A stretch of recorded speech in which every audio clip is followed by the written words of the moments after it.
So this is how you prepare an income statement. So first of all, when we're making an income statement, the first thing we want to consider are the reported revenue and expenses. So over here we can see fees earned, which is revenue, and then expenses listed here. And our goal is to turn this into an income statement, a full sheet that anyone can read. So when we're doing an income statement, the first thing you want to do is write a title, right? And so the title should start with your business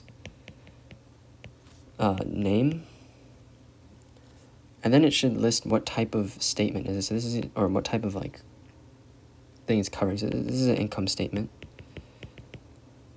And then it should list the date, which it will be for the year ended August 31st. So down here, I'll start the income statement.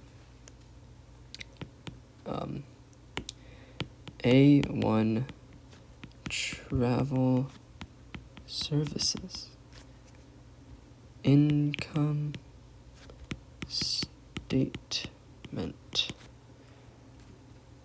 for the year ended August 31st, 2006. Okay. And then in an income statement, we label every time we make a new column, we label it starting from 1 all the way down to how many of our numbers you need. And the first column, you always want to start with the revenue, right? Or not necessarily the revenue, but the amount of fees you earned. So fees earned,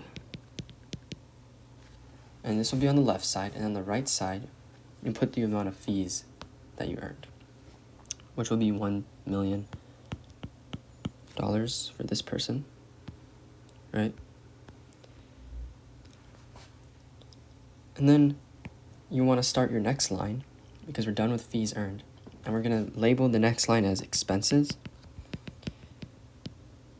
But rather than jumping right into these three, we're going to first label it expenses so that we can organize our table, and this is a requirement.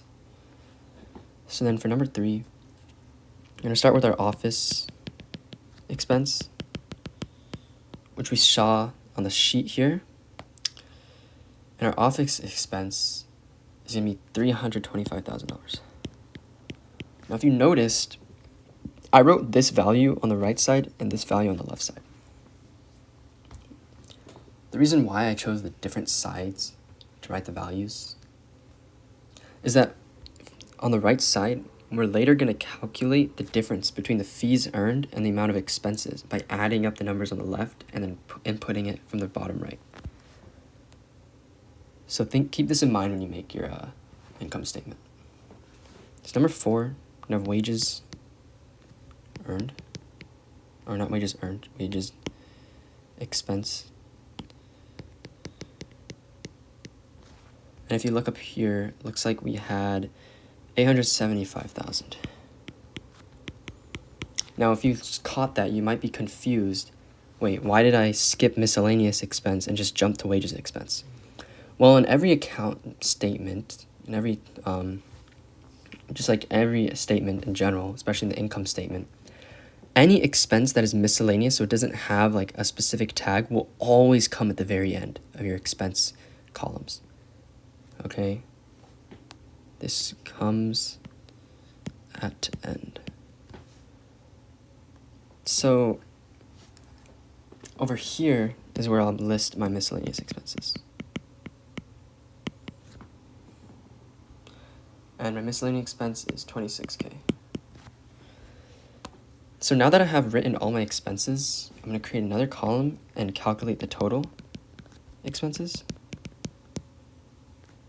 And that number comes out to be $1,226,000.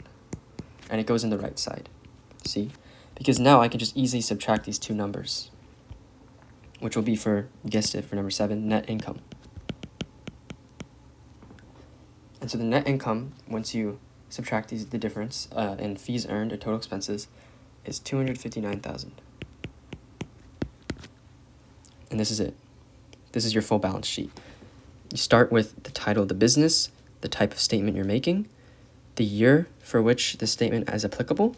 On the left side, you put the numbers in each column. Then you put the type of thing you're addressing. So here, like fees earned, expenses, and then total expenses, net income. On the left side, you put your expenses. On the right side, you put your fees earned and your total expenses after adding these up. And then your net income, which goes on the right.